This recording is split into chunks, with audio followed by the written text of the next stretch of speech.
All right, this is the final and last video for the extended grabber. And this video is going to be a pretty short one compared to the last one.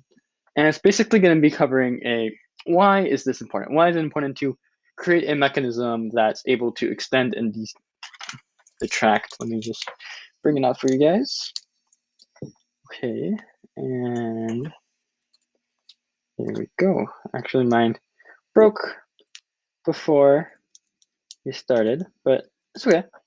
So as you can see here, it's the mechanism that we guys created. And why is this important?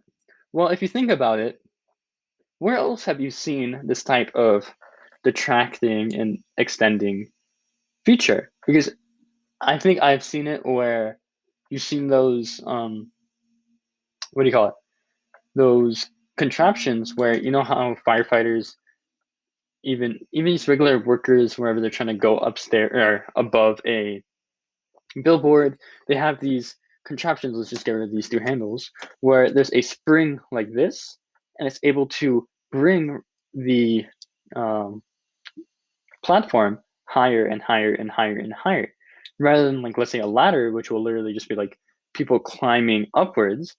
It is able to be compacted, and once it's needed, it's able to be extended, meaning that's going to take up less space than the majority of other devices. And I think that's important because it makes it both more sustainable for citizens, and it's also going to be more environmentally, stable, because although you do have to use the same amount of materials, it is engineered to be take up less space and be beneficial for humanity. Also, another thing that should be important about understanding why it's important is, think about whenever you're on a or whenever you have those gates that close for elevator doors, or any type of gate in general, they're all like this. They all have this type of shape where they're like this. And I could take off these too, just to show you the basic contraption. This is just taped on, so it's easy to take off. But have you seen those chain link fences that, not even chain link fences, but uh, what do you call it? Sorry, I myself am struggling on getting the word, but it's those fences that are able to stay like this in this type of shape, and they're able to cover a storefront, and they're able to extend outwards, meaning to make both the store safer once the people leave.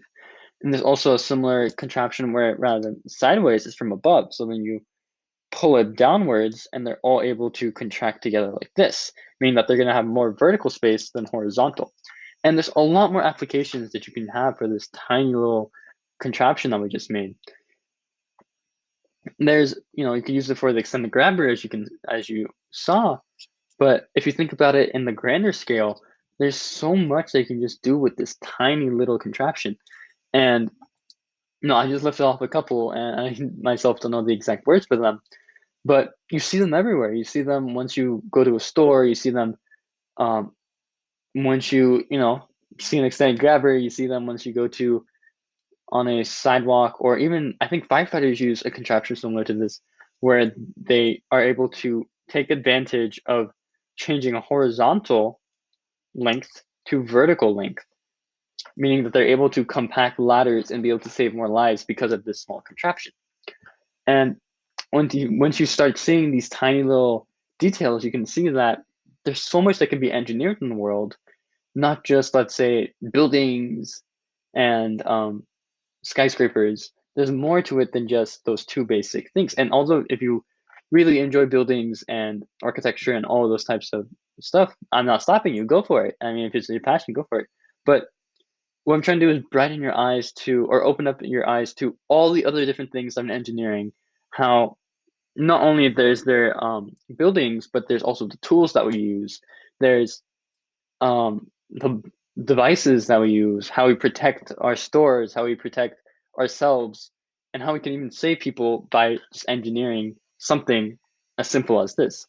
And although it may seem not so simple now, there's you can make this more complex. You can make it multiplied. You can make 100 of these next to one another, and as they extend and descend, they'll be able to,